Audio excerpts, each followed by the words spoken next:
축복합니다.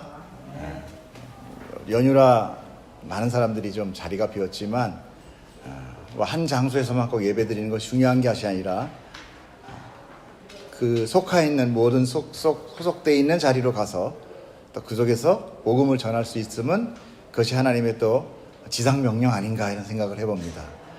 여러분 스스로가 복음의 소리가 되기를 축복합니다. 자, 오늘 본문은요, 누가복음 이제 14장 계속 연결이 되고 있는데, 사실 이것이 좁은 문과 그리고 이 상석에 앉아서 사람들이 그 상석을 향한 그 마음들, 그리고 오늘의 이야기, 사실 이게 한 이야기로 흐르고 있는 이야기입니다. 지난주 얘기는 은혜의 자리로 내려가라. 우리가 항상 상석을 향하여 가는 우리의 그 죄중심적, 자기중심적인 그런 사들이 이제 하나님의 은혜에 감사하는 그 자리, 즉 그 말석으로 향하는 자리가 결국 하나님으로 하여금 구원의 자리, 하나님이 이끄시는 상석의 자리가 될 것이다, 이렇게 말씀하셨어요. 그러므로 우리는 우리의 죄와 실체를 늘 깨달아서 늘 스스로 낮은 자리, 그 말석에 앉음으로 하나님의 은혜가 그곳에 덮이게끔 해야 된다. 그럼에도 불구하고 사람들은 모두가 이 상석을 향한 다름질 치는 것, 이것이 사실 우리의 인생살이 아니겠습니까? 그것이 바로 자기의 가치를 나타낼 수 있고 또 남에게 대접을 받을 수 있는 길이기 때문에 그렇습니다. 자, 이렇게 말씀을 가르치시니까 우리가 15절 이제 같이 한번 첫 절을 보겠습니다. 한번 읽어주세요.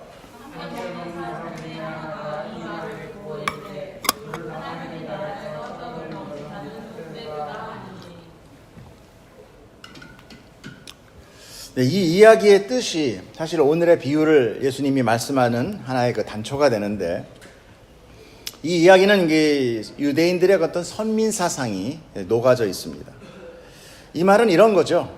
하나님이 이 세상에 강림하시면 제일 큰 잔치를 베푸실 것인데 이방이나 죄인들은 결코 그 자리에 참여할 수 없고 오직 유대인들 자신들만이 참여할 수 있기 때문에 우리들은 매우 복 있는 백성입니다 라고 얘기하는, 어찌 보면은 자화자찬적인 발언이 되는 거예요.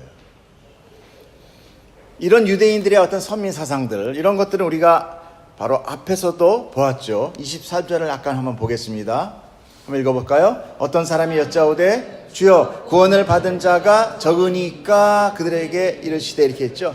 이 구원을 받는 자가 적으니까 물어는 거는 뭐예요? 우리는 이미 구원 받았는데 구원 올 사람은 적습니까? 이런 얘기예요. 그래서 예수님께서 이 이야기를 빌미로 좁은 문을 비유로 얘기하게 되셨죠. 그렇기 때문에 이런 질문들, 이런 이야기의 대화 속에 유대인들은 자기의 구원을 이미 따놓은 당상이라고 여기고 있었다는 거예요. 그래서 질문을 한 거예요. 그러므로 오늘 그 15절의 말 역시도 자신은 하나님 나라에서 떡을 먹는 복된 자라는 것을 은근히 이렇게 자랑하는 거죠. 여러분, 누가복음은 어떤 복음이라고 그랬어요? 4복음서 중에서도 특별히 이방인을 위한 복음이었다 그랬죠. 그러므로 유대인들의 이런 기득권적인 믿음, 물론 이거는 오늘날 어떤 유대인의 기득권이보다 우리가 믿는다고 하는 그런 마음들, 이렇게 자기가 선자인 줄 느끼는 자들을 향한 어떻게 보면 지적이죠. 그런 믿음이나 신앙 또는 그런 모든 종교적인 교만을 오히려 예수님은 부수고 그 말씀 속에 가르침을 주고 있다는 것입니다. 우리에게 하는 거예요. 내가 만약에 신앙생활 좀 오래 했다, 그러면 나한테 뭐가 있어요? 나는 그래도 구원 받았다, 이게 있어요. 그렇기 때문에 그런 어떤 구원의 벅찬 기쁨이라기보다는 어떤 기득권적인 그런 고집, 아집이 자기도 모르게 흘러나온다는 거죠. 자, 이 질문을 통해서 주님은 오늘의 비유를 말씀하고 계십니다. 자, 비유의 사건 속으로 우리가 한번 들어가 보도록 하겠습니다. 16절, 17절, 18절 읽어보세요. 시작. 이르시되 어떤 사람이 큰 잔치를 베풀고 많은 사람을 청하였더니 잔치할 시각에 그 청하였던 자들에게 종을 보내어 이르되 오소서 모든 것이 준비되었나이다 하매 다 일치하여 사양하였다. 사양했다. 어떤 사람이 잔치를 베풀었고 많은 사람들을 초청하였다는 것입니다. 그렇기 때문에 이것은 이미 초청한 뭔가 이렇게 먼저 초청을 했던 사람들이 있었다는 거죠. 먼저 올 사람들이 있었다는 거죠. 그런데 그 초청자들이 하나둘 어떤 이유를 들면서 그 초청을 모두 다 거부하고 있는 것을 이제 보게 됩니다. 물론 그 이후에는 이제 우리가 아까 말씀드렸다시피 어떤 그 유대인의 어떤 기득권, 믿음의 기득권 세력들, 나는 갈 거야 라고 생각했던 사람들에 대한 어떻게 보면 굉장히 그 반론적인 파격적인 질문이 되겠죠. 자, 그 첫 번째 이유를 한번 볼까요? 첫 번째 이유 18절 한번 읽어보겠습니다. 시작. 한 사람은 이르되 나는 밭을 샀음에 아무래도 나가보아야 하겠으니 청컨대 나를 양해하도록 하라. 여러분, 우리가 이 말 속에서 보면은 너무나 쉬운 것은 밭을 살 때 먼저 사고 나서 밭의 상태를 보나요? 계약부터 해요? 네? 거기가 진흙밭인지 무슨 밭인지 어떻게 알아요? 밭을 보고 당연히 밭을 사겠죠. 결정한 후에 밭을 사는 거죠. 그러므로 이 사람은 이미 변명하고 있다라는 거예요. 얼토당토한 변명을 하고 있다라는 거죠. 두 번째 이유는 뭐겠습니까? 19절 읽어보세요. 시작. 또 한 사람은 이르되 나는 소 5겨리를 샀음에 시험하러 가니 청컨대 나를 양해하도록 하라 하고. 이거 역시 마찬가지입니다. 누가 소를 사는데 먼저 소부터 사고 나서 그리고 그 소를 시험해 봅니까? 이 한 결이라는 단어는 2마리를 한 결이라고 얘기해요. 2마리를. 즉 소 몇 마리 샀다는 거예요? 10마리 샀다는 거죠. 그 당시 유대인은 이렇게 소를 2마리를 한꺼번에 묶어서 그래서 이렇게 밭을 갈았거든요. 그렇기 때문에 한 멍에 2마리가 필요한 거죠. 근데 여기서 소를 살 때 먼저 소를 한번 상태도 보고 이빨도 이렇게 한번 들춰보잖아요. 건강한지 아닌지 이런 거 다 보고 사는 거지. 소를 사놓고선 그리고 나서 소 상태를 보는 사람은 없는 거예요. 이 사람 역시도 핑계를 대고 있는 거죠. 잔치 초대를 거부하고 있는 거예요. 자, 마지막으로 보겠습니다. 20절 읽어주세요. 시작.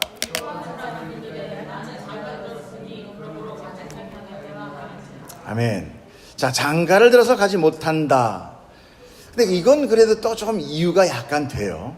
왜냐하면 신명기에 결혼한 자에게 전쟁에 참여하지 못하게 하는 규정이 있습니다. 신명기를 한번 읽어볼까요? 시작. 사람이 새로이 아내를 맞이하면 그를 군대로 내보내지 말 것이요 아무 직무도 그에게 맡기지 말 것이며 그는 1년 동안 한가하게 집에 있으면서 그가 맞이한 아내를 즐겁게 할지니라. 근데 이것도 사실은 좀 어색한 거죠. 그죠? 잔치자리가 무슨 전쟁터도 아니고 이런 규례를 들어서 잔치에 못 간다고 한다는 것은 그거 역시도 잔치에 가기 싫다라는 것을 어떤 종교적인 이유를 들이대면서 하고 있는 것입니다. 이 세 가지 모두 한 가지의 뜻으로 결합되는 것은 뭡니까? 나 거기 참석하고 싶지 않다 이거예요. 가고 싶지 않다라는 거죠. 그 이유는 무엇을 샀다라는 것입니다. 또 결혼했다라는 거예요. 자, 먼저 샀다라는 것은 뭘 의미합니까? 내가 뭐를 구입했다, 뭐를 가치를 주고 샀다라는 것은 내가 그 물건으로 인하여 나의 가치를 어떻게 해요? 높이는 거예요. 물론 내가 필요한 거 살 수도 있겠죠. 근데 지금 여기서 나오는 소라든지 밭이라든지 이런 건 뭡니까? 그걸 삼으로 인하여 내 가치가 올라가는 거예요. 예수님은 분명 뭐를 말씀하시려고 하시는 게 있습니까? 우리의 믿음의, 우리의 천국 백성의 가치는 누구로 인하여? 하나님의 은혜로 가치가 일어나는 거예요.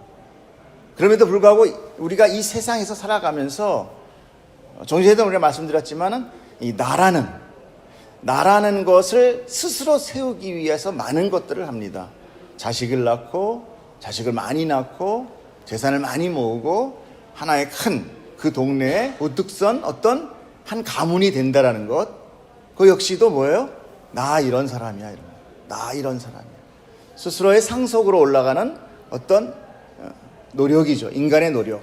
우리 인간들은 다 그 노력을 삽니다. 그게 뭐 특별히 죄라고 생각 안 해요. 왜? 이 죄로 인하여 파괴된, 하나님의 공급이 파괴된 이 세상은 힘의 논리의 세상이거든요. 힘센 사람이 사는 거예요. 그 힘이 돈으로, 자녀로, 가지고 있는 취할 수 있는 그런 물건으로 나타나는 거죠. 사람들로 하여금 나 넘나 보지 마. 나 이런 사람이야. 자기가 이미 힘이 완성이 된, 자기의 가치가 높아져 있는 자는 아까 상석에 있는 사람은 어땠습니까? 하나님의 은혜에 감사하지 않는다고 그랬죠. 자기가 노력해서 한 모든 사람들, 자기가 노력해서 얻고자 하는 그런 사람, 우리가 보통 이야기하는 어떤 그런 근로자들, 열심히 일해서 돈을 받는, 월급을 받는, 근데 그 월급이 항상 뭐더라? 쥐꼬리더라. 항상 쥐꼬리인 거예요. 왜? 내 가치는 높은 거예요. 그러니까 내가, 상대가 나를 가치를 판단해서 주는 것, 항상 그건 모자라요. 하나님이 하늘의 문을 열고 다 부어준다 한들 우리는 부족해요. 이게 다예요? 이 인생이 다야? 이런 삶이 다야? 날 좀 봐. 이게 은혜 받은 자야? 저 사람 봐, 저 사람. 저렇게 잘 사는데. 항상 상대적으로. 또한 여기 결혼이라는 얘기가 나옵니다. 결혼이라는 것은 하나 되는 거예요. 그러므로 무엇인가부터 연합되어 하나가 되는 거죠. 이 연합은 사실 우리가 구원을 받게 되는 하나님의 지혜고 유일한 방법입니다. 그래서 성도를 신부라고 하고 예수님을 신랑이라고 해서 둘이의 어떤 연합되는 혼인잔치로 구원을 비유하고 있어요. 이 성경 전체가 어찌 보면 이 혼인잔치예요. 그걸 비유하고 있습니다. 아담과 하와가 아담을 창조하고 하와를 아담의 갈비뼈로 만들어서 독초하는 것이 선하지 않다. 하나님께서 항상 이 보기에 좋았더라, 이게 선하다라는 거거든요. 토브라는 뜻인데 딱 한 번 선하지 않다라고 나온 얘기가 바로 여기 나와요. 혼자 있는 것이 선하지 않다라는 거예요. 하나님은 연합하게 하는 거예요. 그러므로 오늘 이 잔치도 어찌게 보면 예수님이 말씀하신 이 잔치는 바로 천국의 혼인잔치를 비유하고 있어요. 그런데 지금 그 사람이 내가 뭐 했다고 그래요? 다시 한번 볼까요? 네, 잘하셨어. 역시 본문을 잘 납득하고 계시고. 장가 들었다는 거예요. 장가는 누가 듭니까? 신랑이 드는 거죠, 신랑이.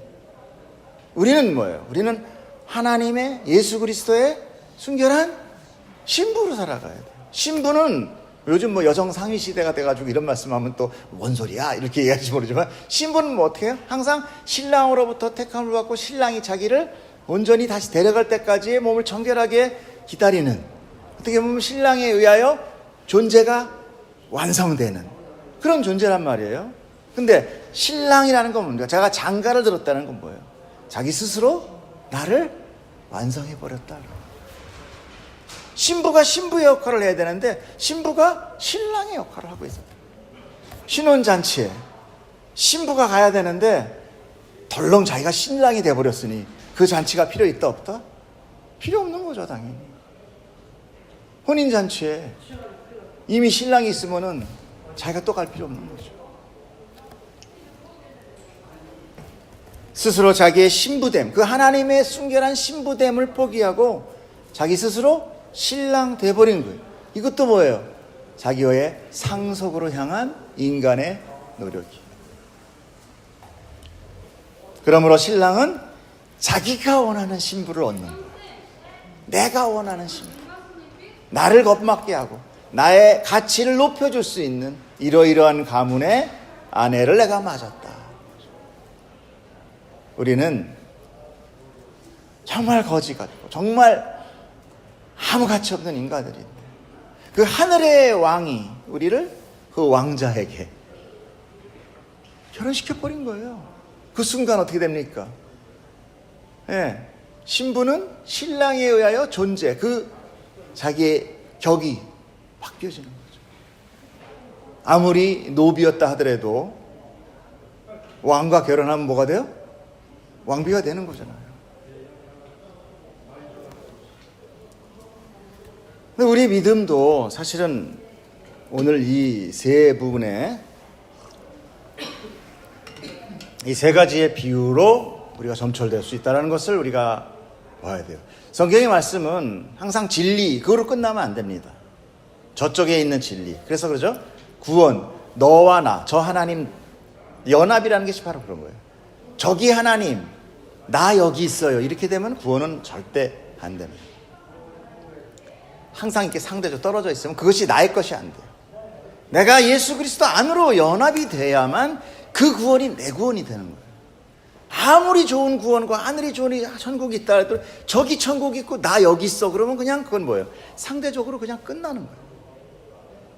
여러분의 구원이, 여러분의 이 믿음이, 여러분의 신앙이 예수 그리스도와 연합되기를 저는 축복합니다. 그러므로 천국이 과연 누구의 천국이냐 하는 것도 굉장히 중요한 겁니다. 내가 원하는 천국이 사람들은 다 따로 있어요. 천국은 하나님 나라죠. 하나님 나라란 하나님의 통치가 있는 곳이에요. 그러므로 거기는 분명히 내 뜻은 없어요. 여러분 그것까지 아셔야 됩니다. 여러분이 거기까지 알아야 이게 중학생 되는 거예요. 그 전까지만 알면 너무 좋은 곳이야 좋은 곳이야 막 예쁜 그림만 그으면 여기 유치원생이에요. 거기에서 나아가서 이제 거기에는 내가 부인된다라는 것까지 아셔야 돼요. 내가 이제 부인되는구나. 거기는 하나님의 통치가 있는 거구나. 하나님의 통치는 뭡니까? 하나님의 주권이에요. 하나님이 다 다스린다는 거예요. 하나님의 뜻에 의해 움직인다는 것입니다. 하지만 사람들은 모두 자기가 생각하는 천국의 그림을 그리고 그리고 그것을 향하여 달려가면서 그 천국을 믿으려고. 이것이 믿음이다. 이것이 구원이다. 이것이 천국이다라고 해요. 그들은 결국 자기의 천국, 꼭 하나님의 나라가 아닌 자기만의 천국, 그렇게 된다는 거예요. 그러므로 만약에 하나님께서 그래 너도 그냥 우리 나라 와, 내 나라 와, 그래서 하나님 나라 천국에 만약에 들여보낸다고 하면 그는 그 천국 딱 오는 순간 뭐가 돼요? 거기가 지옥 되는 거예요. 나는 오늘 노래 부르고 싶은데 하나님은 계속 와서 뭐 일하래. 나는 일하고 싶은데 하나님 와서 찬양만 하래. 나는 노래는 잘 못하는데 맨날 찬양만 하래. 예를 들어서 얘기하는 거죠. 그것이 바로 지옥 되는 거예요. 며칠 전에 제가 전화를 하나 받았습니다. 사업을 새로 시작해서 아주 애를 많이 쓰는 자기를 위해서 기도해 달라는 것이죠. 물론 그럴 수 있어요. 그러나 그 기도를 통해서 하나님의 뜻이 만약에 그 형제에게 그 사업이 번창한 것이 안 좋다, 로터브다, 선하지 않다라고 한다면 그러면 제가 괜히 기도해서 더 안 좋은 일이 벌어질 수 있다 없다. 여기까지 돼야 고등학생이에요. 여러분 여기까지 이해되면 이제 고등학생 되는 거예요. 그러니까 믿음은 항상 내 편에서 즐겁고 내 편에서 달콤하고 내 편에서만 생각하면 이건 다 내가 하나님 되는 얘기입니다. 입으로는 주여 주여 하나님 하나님 하지만 실제로는 뭐예요? 하나님 부리는 마치 뭐 요술쟁이 지니가처럼 램프인가요? 비벼서 그냥 자기 원할 때마다 자기 원을 들어주는 도구로 사용되는 걸로 우리가 전락시킬 수 있다는 거죠. 우리가 하나님을 믿고 신앙생활을 한다는 것은 결코 내 뜻이 관철되기 위해 붙드는 그런 도구가 아니라는 것이죠. 하나님의 뜻은 우리를 하나님께서 어떻게 몰고 가실지 모르는 것입니다. 그럼에도 불구하고 가장 선하시고 완전하신 분임을 믿기에, 이게 믿음이에요. 이게 여기서 믿음이 필요한 거예요. 내 사업이 잘 될 거야, 우리 교회가 커질 거야, 나 오래 살 거야, 이게 믿음이 아니라 바로 믿음은 뭐예요? 하나님이 가장 선하시고 완전한 통치로 나를 선으로 이끄실 거다라는 것을 믿는 거예요. 그것이 가시밭길을 가더라고요. 그래서 믿음이 필요한 거예요. 꽃길만 걸으면 뭐 믿음이 필요해요? 춤추면서 따라가면 되지. 그런데도 불구하고 교회 안에 하나님의 뜻을 묻고 구하는 기도가 아니라 거의 대반이 자기의 뜻과 계획을 이뤄달라고 떼를 쓰는 곳이 되어버렸어요. 나중에 안 되면 뭐까지? 금식까지 하는 거예요. 굶으면서. 이거 떼 쓰는 거잖아요. 아이들이 뭐 달라 그럴 때 엄마가 안 주면 어떻게? 확 굶어버릴 거예요. 자, 그럼 유대인들은 무엇인가? 그들은 이미 신앙적으로 풍요로운 자였어요. 이미 상석이에요. 자기들만의 선택을 받았고 자기들만이 구원을 이미 받았으므로 더 이상 필요한 것이 없는 다 가진 자들은 거예요. 다 가진 자, 부유한 자. 그렇게 자기를 위해 많이 가진 자는 결코 무슨 문으로 못 들어간다고 그랬어요? 좁은 문으로 들어가지 못한다고 그랬어요. 하나님 우리시는 천국에는 결국은 우리가 스스로 갈 수 없다라는 거예요. 왜? 인간은 어떤 믿음이 아무리 좋아도 자기 스스로 무엇을 다 그 좁은 문으로 갈 수 있는 대로 다 버리고 정말 하나님의 뜻에 맞춰 살 수 있는 자기 노력으로 없다. 다 죄인이다. 언젠가 말씀드렸잖아요. 율법을 100가지 율법 있을 때 99개를 지키고 1개를 못 지켜도 다 못 지킨 것과 똑같다. 아무리 무거운 바위든 아무리 가벼운 모래알이든 물에 빠지기는 마찬가지다. 그러므로 인간이 아무리 선하게 한다 하더라도 자기 힘으로 좁은 문 갈 수 없는 거예요. 하나님이 우리를 그렇게 인도하시기 전까지.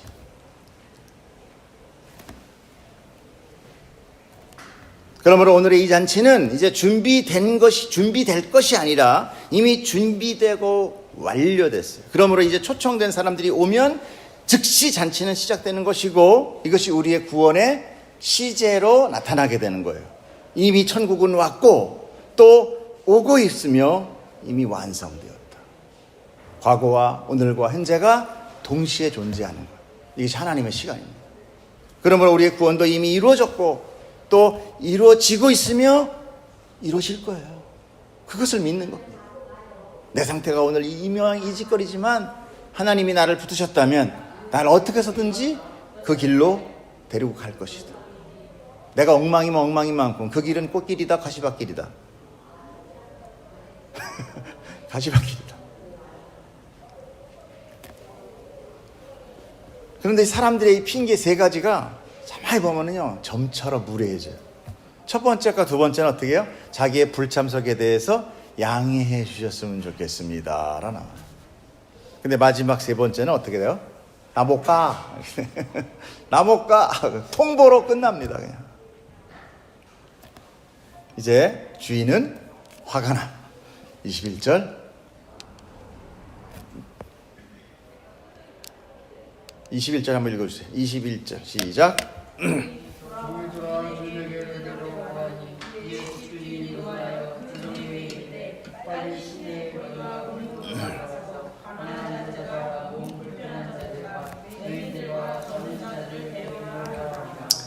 주인은 노하여 종들에게 이르되 빨리라는 타케오스라는 말을 먼저 합니다. 즉 이 단어 안에는 주의 분노가 느껴지며 또한 잔치의 긴박성이라는 것이 들어있어요. 잔치는 이제 곧 시작될 거라는 것입니다.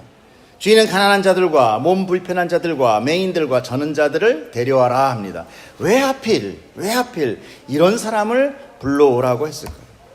사실 유대 문화 속에서 이런 자들은요 결코 잔치라는 것에 참여할 수 없는 불가능한 자예요.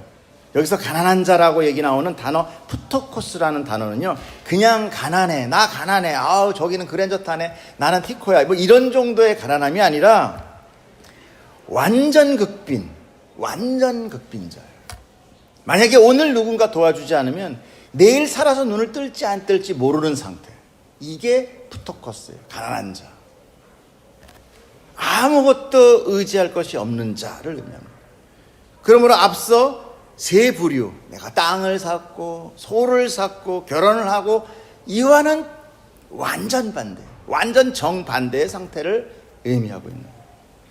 예전에 주님은 어린아이를 자기 곁에 오게 하시면서 이런 말씀을 하신 적이 있어요. 마태복음 읽어보세요. 시작. 이르시되 진실로 너희에게 이르노니 너희가 돌이켜 어린아이들과 같이 뒤지 아니하면 결단코 천국에 들어가지 못하리라. 여러분, 이 어린아이가 바로 가난한 자라는 그 푸토코스라는 그와 동일한 의미, 이 단어가 똑같다는 것이 아니라 말씀하시는 의미가 똑같다는 거예요. 어린아이는 부모 완전 의존적 존재예요. 부모가 없으면 죽습니다. 그래서 부모가 버리면 그 아이는 죽은 목숨이나 같아요. 또한 아이는 부모를 완전 신뢰합니다. 동시에 완전 순종하죠. 아니, 신뢰할 수밖에 없고 순종할 수밖에 없는 존재예요. 왜 그래요? 혼자 살아갈 수 있는 능력이 전무하기 때문에 전혀 없어요. 오늘 주님이 이런 완전 불가능한 자를 데려오라는 것은 그들은 이 잔치의 초청에 거부할 수 있는 자가 아니라 다른 어떤 즐거움보다도 더 큰 기쁨이 그들에겐 되는 거예요. 왜? 오늘 굶고 어제 굶고 이제 내일 굶고 살지 안 살지 모르는 사람에게 잔치집에 오려는 그건 있을 수도 없고 있어서도 안 되고 어마어마한 정말 뭐 로또 당첨 저리 가는 거죠. 이들이 거부를 할 수 없죠. 그렇기 때문에 이 주인은 이제 오늘 이 극빈자 그리고 이 불구자를 데려와 잔치를 채우라고 명령하는 거죠. 이것이 바로 구원의 비밀이에요. 여러분이 왜 우리가 구원됐습니까? 남들 보기 그래도 멋있어서, 달란트가 좋아서, 그래도 이 세상에 그래도 영향력을 발휘하기 때문에, no. 여러분, 하나님의 은혜가 없으면 내일 눈을 뜰지 안 뜰지 모르는 자들이기 때문에 하나님이 택하시는 거예요. 그 외에는 왜 그래요? 안 가요. 안 가, 아까 그랬잖아요. 난 뭐 사서 못 가, 안 간다니까요. 교회 와서 예배를 드린다 하더라도 마음은 다 다른 데가 있어요. 그 천국 절대 안 갑니다. 거기 내가 주인이 내가 무시되는 데인데 거기 왜 가요? 나 거기 완전히 바보같이 살아야 되는데 내가 총 맞았어요? 거길 왜 가? 이렇게 됩니다. 자, 22절 23절 읽어주세요. 시작. 종이 이르되 주인이여 명하신 대로 하였으되 아직도 자리가 있나이다. 주인이 종에게 이르되 길과 산 울타리가로 나가서 사람을 강권하여 데려다가 내 집을 채우라. 여러분, 왜 오늘 비유에 이런 말씀이 덧붙여 있을까요? 아까 한번 초대해서 꽉 채웠으면 됐잖아. 그죠? 근데 모자랐단 말이에요. 무엇인가 하나님께서, 예수 주님께서 의도하려는 것이 있어요. 우선 첫째, 그냥 요거는 참고로, 우선 천국에는 우리가 생각하는 것만큼 좁은 문, 길 협소하다 하지만 우리가 생각하는 것만큼 아주 작지는 않다. 하나님이 왕인데 딱 백성이라고 나왔더니 5명 있어. 이건 아니다라는 거예요. 하나님은 전지전능하신 분이에요. 그러므로 이런 말씀이에요.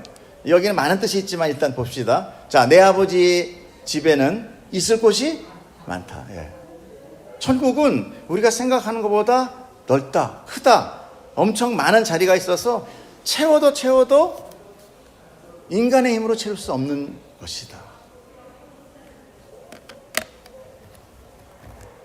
그런데 그런 의미도 있지만 그 반대로 그것이 그렇게 우리가 생각할 때 막 뭐도 끝 없어 막 무한대야 이런 게 아니라 만약에 여기라 하더라도 오늘 여기 꽉 차야 돼요. 근데 딱 안 찼어요. 뭐 안 온 사람들을 제가 뭐라 그런 게 아니라 비유하는 얘기합니다. 하나님의 백성 분명히 많이 있어요.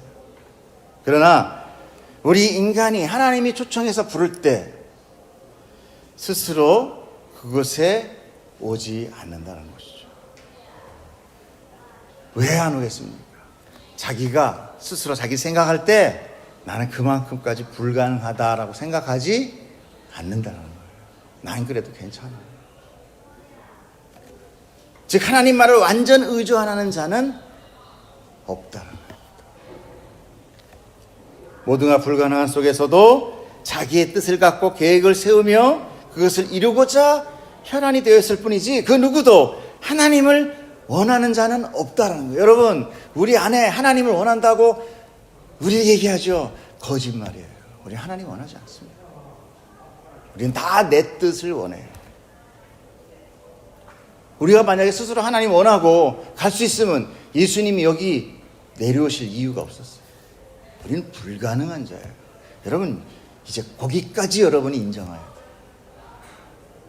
여러분 보고 무기력한 자가 되라, 여러분 보고 그냥 뭐 쓸모없는 자다, 이래 제가 이렇게 비하하는 얘기가 아니라 하나님의 구원의 역사 속에서 봤을 때 인간은 완전 죄인이라는 거예요. 완전 악. 그분은 완전 선. 그런데 인간의 힘으로 선 비슷한 형태도 못 낸다는 것입니다. 그런데 우리는 도토리 키재기하고 있는 거죠. 너는 이만큼 믿으면 좋아. 난 이만큼 믿음 없네. 쟤는 믿음이 없나 봐. 아니요, 다 없어요. 다 없어요.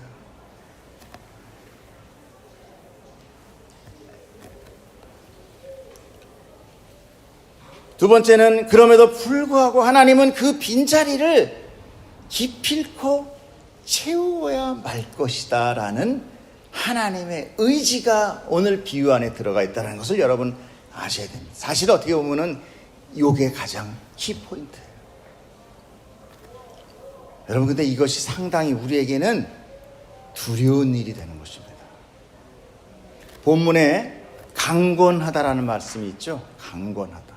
이 강권이라는 단어, 아낭카조라는 말은 억지로 못못하게 하다, 강제로 못못하게 하다라는 의미예요. 그러므로 이 말은 만약에 가난한 자, 불구자가 없다면 사람들을 강제로 제압해서 데려오라는 것입니다. 이게 도대체 무슨 의미냐? 만약에 그들이 그렇게 온다면 그게 무슨 잔치야, 그게? 그래서 기쁘게 와야지. 그래도 어찌됐건 극빈자나 불구자는 그래도 기쁘게 오겠지. 그럼 이거 뭐 강제로 데려다 놓은 건 뭐야? 바쁜데 막 끌어다 놓고. 그게 정말 하나님의 잔치인가? 여러분 잘 생각합시다. 여러분, 복음은 굿 뉴스라고 합니다.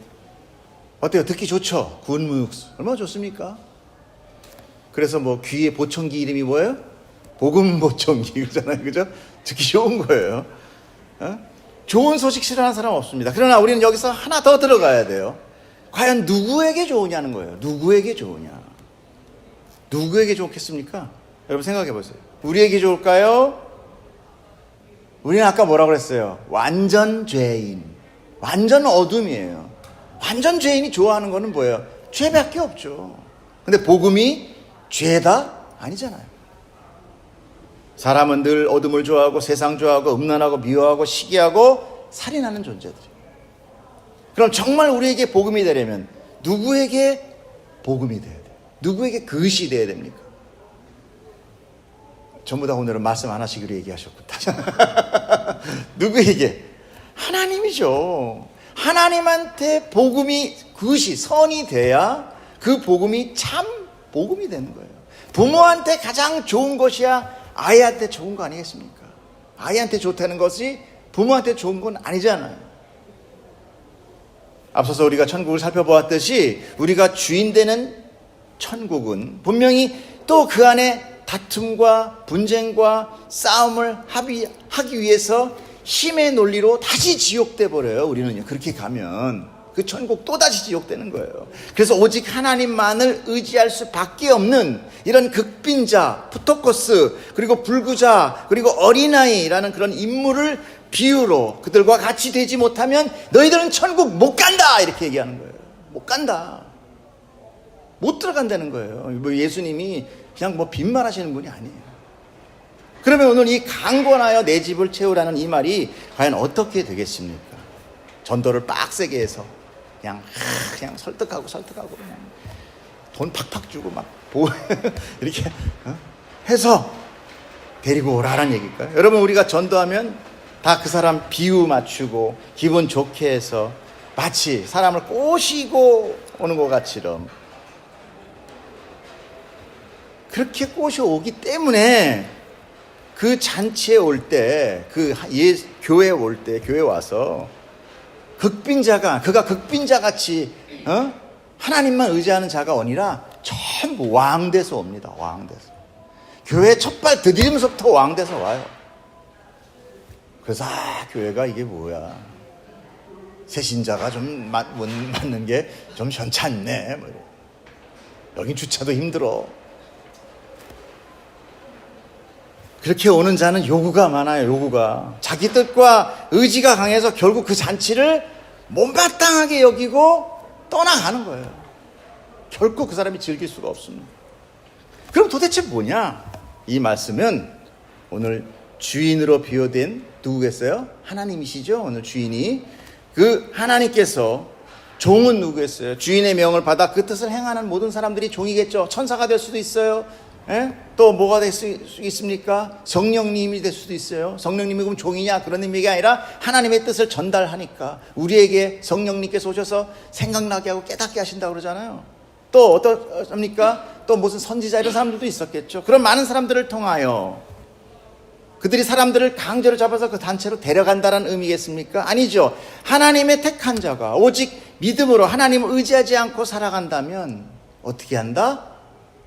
어떻게 한다? 그를 꺾어서라도 데려가신다. 좀 더 자세하게 얘기할까요? 여러분이 하나님 믿는다고 하나님의 택한 백성인데 하나님의 뜻에 안 들고 그 잔치 안 가고 세상 연락 즐기기 바쁘면 다리몽들이 부서뜨려서도 데리고 간다 이거예요. 강권에서라도. 그게 그 얘기입니다.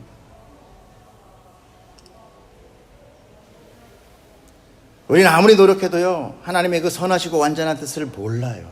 결코 알 수가 없습니다. 왜냐하면 우리는 죄 가운데서 탄생하고 그 죄 속에서 살았기 때문에 죄밖에 모릅니다. 그 죄가 제일 선한 줄 알아요. 즉 완전 불가능한 자랑입니다. 그런데 어떻게 우리가 하나님의 이름을 부르며 예배하는 자가 되었습니까? 낮아졌기 때문에. 누가? 성령님이 우리를 낮추신 겁니다. 그러니까 교회를 다니면 만사 형통하고 병이 낫고 기적이 빵빵 터진다는 것은 다 가짜예요. 물론 하나님의 뜻이 있다면 그것도 가능하겠죠. 어떤 게 가능하지 않은 게 있겠어요. 그러나 지금은 그게 아니에요.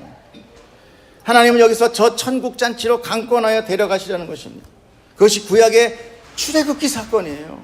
신약의 그리스도와 연합하여 구원을 받게 되는 일종의 구출작전과도 같은 겁니다. 그런데 그 구출을 우리는 구출이라고 생각하지 못하고 내게 빼앗긴다라고 생각합니다. 탈탈 털린다고 생각을 해요. 그래서 슬프고 아프고 괴로운 거예요. 그것을 성경에서 뭐라고 얘기하느냐? 그것이 성도의 고난이다라고 해요. 요한복음 16장 33절 너희가 세상에서 고난을 당하나 그러나 내가 세상을 이기었노라. 여러분 이 얘기가 뭔지 아셨어요?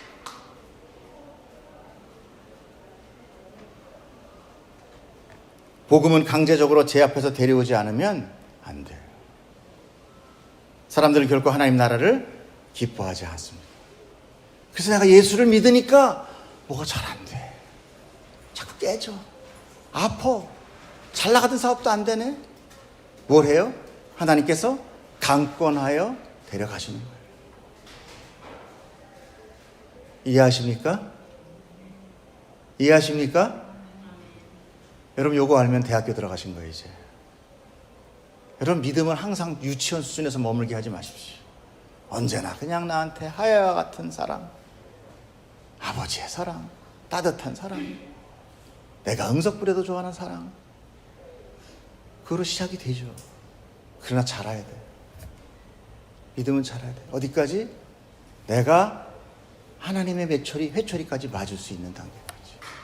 그것이 내가 복이다라고 여길 수 있는 단계까지. 24절 읽어보세요. 시작. 내가 너희에게 말하노니 전에 청하였던 그 사람들은 하나도 내 잔치를 맛보지 못하리라 하였다 하시니라. 이 말씀은 하나님의 나라의 완성을 의미합니다. 즉 그 잔치는 기필코 성대히 치러지게 될 것이라는 것입니다. 하나님은 인간의 거부와 간구로 인하여 그 뜻을 변경하거나 포기하지 않아요. 그러므로 하나님이 계획하신 것은 곧 그 즉시 완성과 같은 것입니다. 오늘 이 말씀 속에 우리는 스스로 돌아봅니다. 아직도 내가 의지하고 있는 것은 무엇입니까? 혹 내가 스스로 신랑되어 있는 것 없습니까? 하나님 나라를 내 신부 삼으려 하지 않습니까 혹시? 그렇다면 하나님은 나를 어떻게 해요? 강권하여 될 것입니다. 강권하게 될 것입니다. 그 강권은 우리의 삶 가운데 이 세상에서 고난으로 다가올 수밖에 없어요. 낮추십니다. 낮추셔. 뻣뻣한 내 다리 꺾으셔요. 뻣뻣한 내 모가지 꺾으십니다. 여러분 그게 여러분 복이라고 여길 수 있는 성숙한 믿음 되기를 축복합니다. 기도하겠습니다. 사랑의 하나님 아버지 감사합니다. 우리의 부족한 믿음, 우리의 부족한 신앙, 우리가 하나님이 이름을 부른다고 하지만 전부 내 뜻과 내 소망 채우기 위해 다니는 이 모든 이런 것들, 그러나 하나님께서는 그것마저도 사랑으로 붙드사 우리의 악한 생각을 꺾으시고 주님 이끌어 가시는 그런 모든 고난의 삶을 우리가 그것까지 깨닫고 이해하고 믿음 잃지 않고 끝까지 인내하고 나갈 수 있도록 성령님 내 안에서 도와주시옵소서. 능력으로 도와주시옵소서. 감사드리며 우리 예수님 이름으로 기도드렸사옵나이다. 아멘.